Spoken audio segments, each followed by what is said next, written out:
तो दलाल है। अजीत डोभाल देश के उद्योगपतियों का दलाल है। वो हिटलर की चाल चलेगा, वो हिटलर की मौत मरेगा। एक बच गया था नौजवान, उसको भी इन्होंने अग्निपथ ला के अग्निकुंड में झोंक दिया है। नौजवानों के डर से भारतीय जनता पार्टी के लोग घर में दुबके हुए हैं, तो कितने को सुरक्षा देंगे? हमारे पूर्वजों से तो अंग्रेज सालों सालों जेल खटाते थे, या गांधी जी हों, नेहरू जी हों, पटेल जी हों, रहमान साहब हों, एक पर एक लोगों को अंग्रेजों ने सैकड़ों लाखों लोगों को जेल खटवाया। उसके बाद भी हम देश को आज़ाद कराए। अरे आप चौकीदारी करिए उद्योगपति को, देश के नौजवान को उद्योगपति के चौकीदारी करेगा। जो भारत 2014 में झोंका गया था आग में, 2024 में वह भारत निकलेगा और गंगा जैसा उभरेगा। कि इनकम टैक्स नहीं, इंडियन टीटी ही है वो। एक भी कोचिंग संस्थान ऐसा नहीं है चेक से पैसा लेते हो।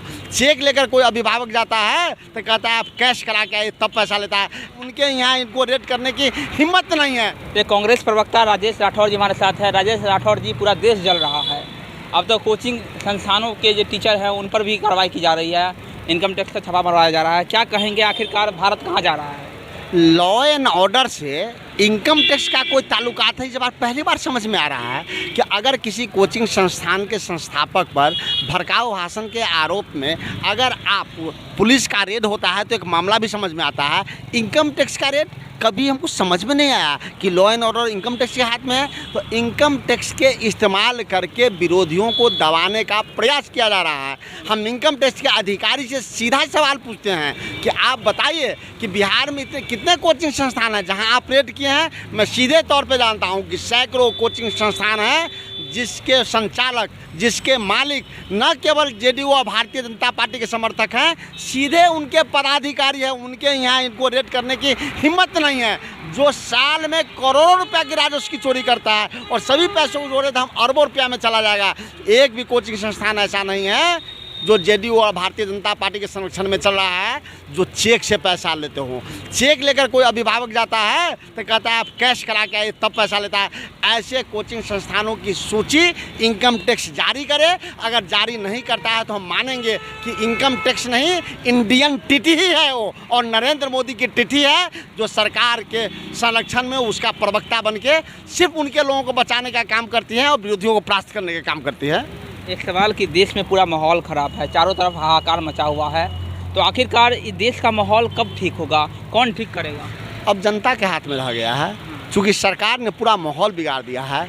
पहले उन्होंने नोटबंदी करके अर्थशास्त्रियों का मुंह पे तमाचा मारा, उसके बाद जीएसटी ला के उन्होंने व्यापारियों के मुंह पे तमाचा मारा, कि 3 कृषि कानून लगा के किसानों को उन्होंने बर्बाद किया। एक बच गया था नौजवान, उसको भी इन्होंने अग्निपथ ला के अग्निकुंड में झोंक दिया है। अब 2014 ही बचाने के लिए बचा है। जब भारत अब 2024 में भारत बचेगा, जो भारत 2014 में झोंका गया था आग में, 2024 में वह भारत निकलेगा और गंगा जैसा उभरेगा। आपके नेता पर भी लगातार कार्रवाई की जा रही है, आप लोग सड़क पर उतर रहे हैं, तो आखिरकार किस ओर भारत जा रहा है? क्या कांग्रेस मुक्त करने की योजना की जा रही है? कांग्रेस मुक्त अंग्रेज नहीं कर पाया।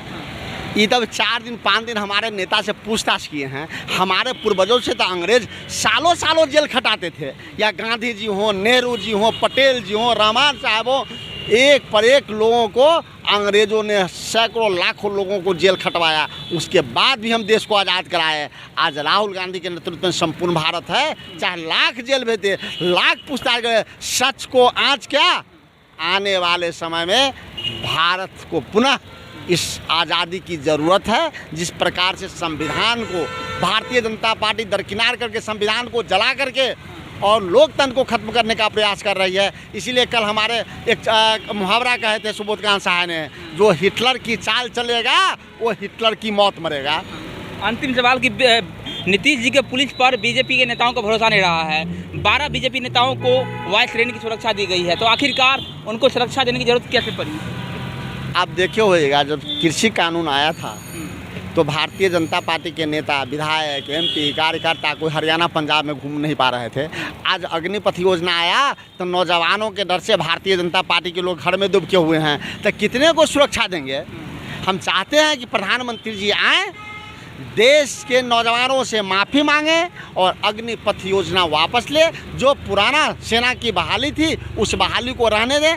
आज सेना की बहाली देश की रक्षा के लिए होता है, न कि सेना की 4 साल की बहाली और ट्रेनिंग करके उद्योगपतियों के दरबान बनाने के लिए होता है। यह देश के प्रधानमंत्री खुद स्वयं तो उद्योगपतियों के दरबान हैं, तो उद्योगपतियों के चौकीदार हैं। वो कहे थे कि हम चौकीदार हैं। अरे आप चौकीदारी करिए उद्योगपति को, देश के नौजवान को उद्योगपति के चौकीदारी करेगा।